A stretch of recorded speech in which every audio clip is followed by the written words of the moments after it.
BHU counselling की process अपने अंतिम चरण पे है और अब हम लोग पहुंच चुके हैं सीट एलोकेशन के करीब। लेकिन अगर अभी भी आप लोग बीएचयू मेन कैंपस और अफिलिएटेड को लेकर के परेशान हैं, तो सारी परेशानियां मैं आप लोगों की दूर करूंगा कि वहां पे और यहाँ के मेन कैंपस और अफिलिएटेड में पढ़ाई का क्या दिक्कत है। अगर मुझे मेन कैंप अफिलिएटेड मिल रहा है तो क्या मैं उसको छोड़ दूं इस काउंसलिंग प्रोसेस में, मेन के मिलने का इंतजार करूं, या फिर मैं उसको एक्सेप्ट कर लूं। अगर एक्सेप्ट कर लूंगा, वहां पे अच्छी पढ़ाई नहीं होती होगी तो क्या दिक्कत है। मेन कैंपस से क्या अंतर है, क्या पासबुक सेम होता है, क्या हमको लाइब्रेरी सुविधा मिलेगी, क्या हमको हॉस्टल मिलेगा वहां पे, उसका फी क्या सेम होता है या ज्यादा होता है, इन सारी चीजों से रिलेटेड आज हम लोग बात करेंगे। तो लास्ट तक बने रहिएगा क्योंकि ये वीडियो आपके लिए सबसे ज्यादा हेल्पफुल होने जा रही है अफिलिएटेड कॉलेजेस को लेकर के।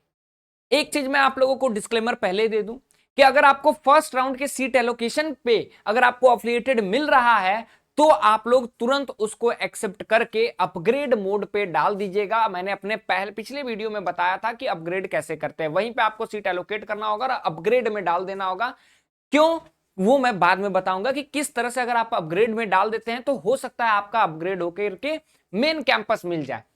क्यों, क्योंकि अगर आप छोड़ देंगे उस सीट को तो दोबारा आप एलिजिबल नहीं हो पाएंगे पूरे काउंसलिंग के प्रोसेस में।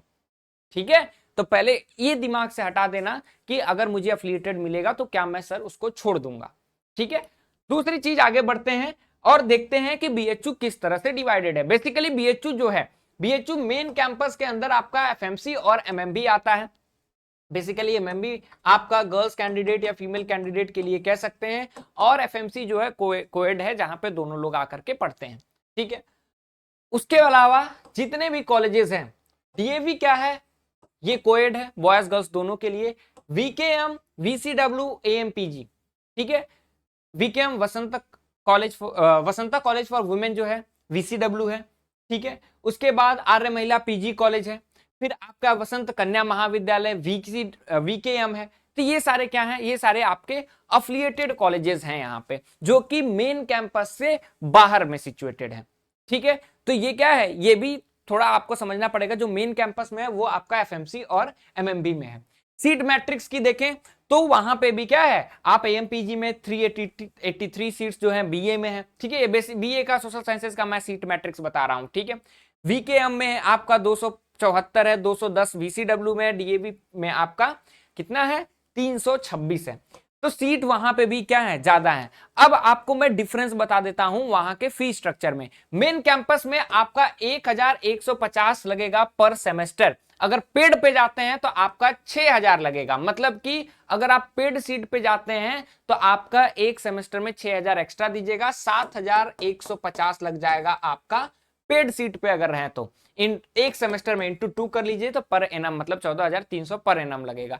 लेकिन अगर आप अफिलिएटेड में पढ़ रहे हैं तो अफिलिएटेड में एएमपीजी का 10,800 है, वीकेएम का 7,600, वीसीडब्ल्यू का 9,200 और डीएवी का 10,322 रुपए। ये जो है अगर आपके प्रैक्टिकल कोर्सेज हैं तो आपका एक्स्ट्रा चार्जेस लगेगा। बाकी अगर यहां के पेड सीट में जाएंगे तो इतना अमाउंट तो देना पड़ेगा प्लस 10,000 एक्स्ट्रा देना पड़ेगा। मतलब सीट्स भी आपके पास ज्यादा हैं और आपके पास कॉम्बिनेशन भी सही मिल सकता है। बाकी ये सारी चीजें हैं, ये आर्ट्स का कॉम्बिनेशन है, ये आर्ट्स में भी आपका उतना ही 1150 लगता है। ठीक है, और आर्ट्स का भी जो है आपका लगभग उतना ही कॉम्बिनेशन है।